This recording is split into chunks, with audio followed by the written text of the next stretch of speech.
So a few months ago, we bought a 2027 Kia Telluride as a long-term tester. And while we've been loving the experience so far, there's one thing we haven't loved as much, and that's the fuel economy. And now Kia has sent us a brand new Telluride hybrid to test out, and that actually gives us the opportunity to compare them head to head. So we want to know, is the hybrid system worth the hype? And more importantly, is it worth about $3,000 extra? Well, let's go ahead and find out.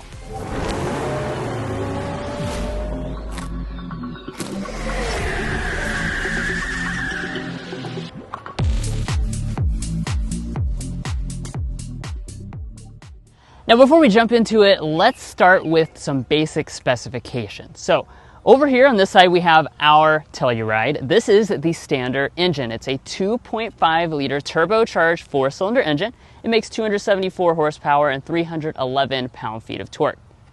It's paired to an 8-speed automatic transmission. We have all-wheel drive, and the combined fuel economy is 18 city, 24 highway, 20 combined. Now over here on the Telluride Hybrid, we actually have the same setup for the gas engine. It's a 2.5 liter turbo 4-cylinder. However, you have 2 electric motors to make an all-system power of 329 horsepower and 339 pound-feet of torque. It's paired to a 6-speed automatic transmission as compared to the 8-speed on the gas version. And as far as the fuel economy, it comes in at 31 miles per gallon combined with all-wheel drive. I do want to point out the city fuel economy is 12 mpg better, and of course the combined fuel economy is rated at 11 miles per gallon better. So hearing those specs, of course you have more power and better efficiency. So of course the hybrid is going to demand a little bit of a price premium. What is that price premium? Well, it's $2,700 trim level to trim level. And one version, the SX, is $3,000, the premium for the hybrid. Now today we want to test them out on an identical drive loop, which is based on the average American commute according to the US Census Bureau. We will drive right behind each other on a 32-mile loop with mixed city and highway conditions. At the end, we'll compare the fuel economy results to figure out just how long it would take you to recoup the hybrid price premium based on our sample. Let's go ahead and get out on the road. All right, guys, we are in the Telluride now. We're about to start out on our 30-ish mile drive, which is the average American commute. We're going to go ahead and reset the trip on both the Tellurides at the same time. 3, 2, 1, reset, and then here we go. So we went ahead and pulled out to simulate this average American drive. It's going to be about an hour, but we do want to go ahead and start with a couple rules. As you can see, we will be following one behind the other. So it's going to be the exact same drive loop on the exact same day, same conditions and everything, which will help the accuracy of this. And I do want to just go ahead and say that both cars are set to 72 degrees in the automatic climate control setting. They're also going to be in their eco drive modes for this sample, and auto start stop will be used for the gasoline example, which is the default setting. And regarding the weather today, it's a pretty fair weather day. It's 72 degrees outside and sunny. So do be aware regarding, that if it was more extreme weather, super cold or whatnot, that would affect the fuel economy negatively when it comes to the hybrid especially, as well as some of the fuel economy numbers on the gasoline variant as well.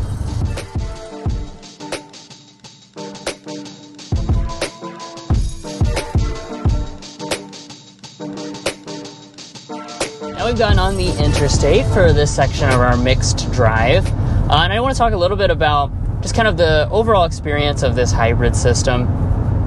First of all, very smooth hybrid system. The power handoff between electric and the gas engine is very smooth. We've both been super impressed by it in the time we've spent with it. You really can't feel it hardly any at all. Also, the engine sounds more muted even than just the straight turbo engine. It could be a little bit of the trim level difference, but other than the sound insulation, it's just really, really quiet.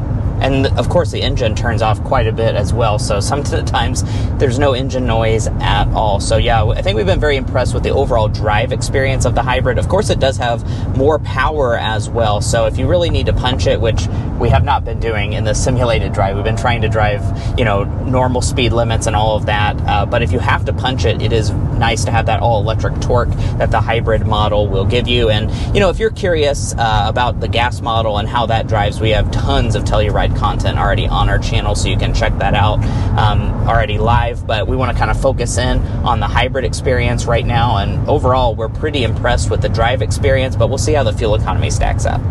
And before we get to that fuel economy, I do want to point out you have a specific hybrid screen. This is going to kind of show you what's going on with the electric system. As you can see, we're actually operating under complete battery power right now. The battery is charging the electric motor, which is powering the wheels, and then now the engine is powering the wheels as well as charging the battery pack. So it's pretty cool that you can see the graphic on the screen itself. And I do want to point out, if you're looking to buy a Kia Telluride or any vehicle, we'd encourage you to check out carconfections.com/newcarquotes. The reason you should do that is because we have a tool on our website that will connect you with local car dealers in your area to get you the best price. It's also going to give you access to invoice pricing information, which is a great tool to use if you plan on doing dealership negotiation. You can find a link to that down below in our video description, as well as a pinned comment at the top of this video. If you're new here, we're brothers, and we've been reviewing cars since we were 12 and 16. We started young, and since then we've reviewed over 2,000 cars at every price point. No matter what you're looking for, from our long-term vehicle videos to our side-by-side comparisons, we'd love for you to subscribe to be a part of our Car Confections family. Let's learn a lot and have some fun with all the latest cars.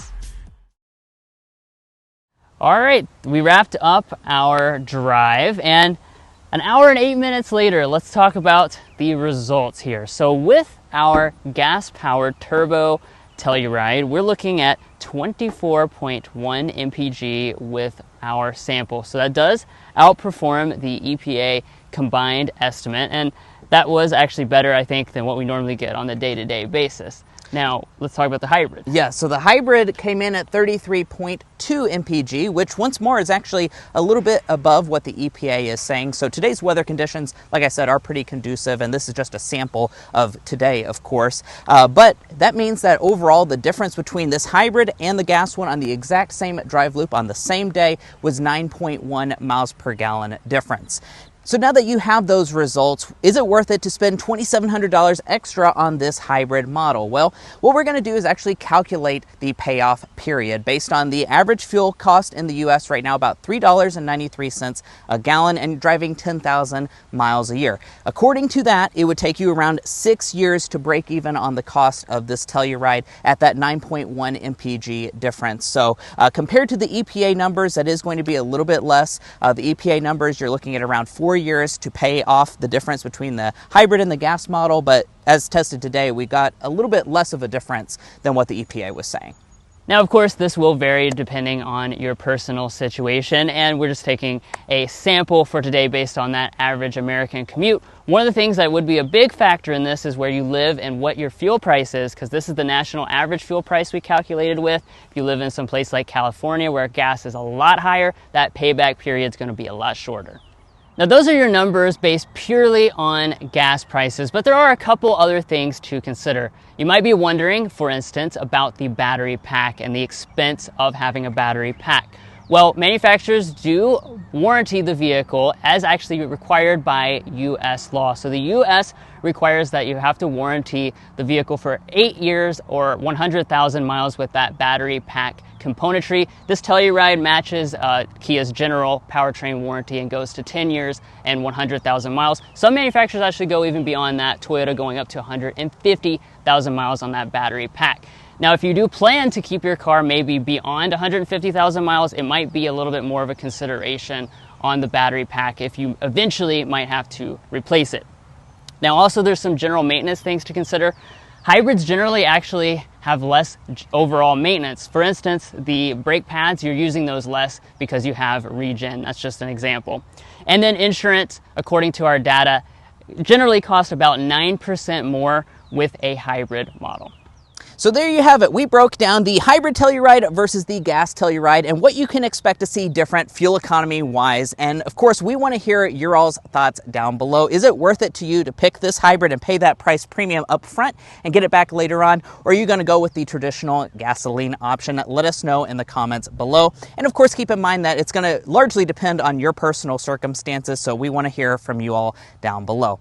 Of course, we own this Kia Telluride as well to our right, and we have made a ton of content content on it already, and we will be making even more content on it in the future. So definitely do yourself a favor and subscribe down below to learn about our overall ownership experience, as well as have cool creative content like this. If you're already a part of our family, thank you so much for your continued support. And if you're not already, we'd love to welcome you in. We'll catch you next time as we sample more of the latest automotive delicacies.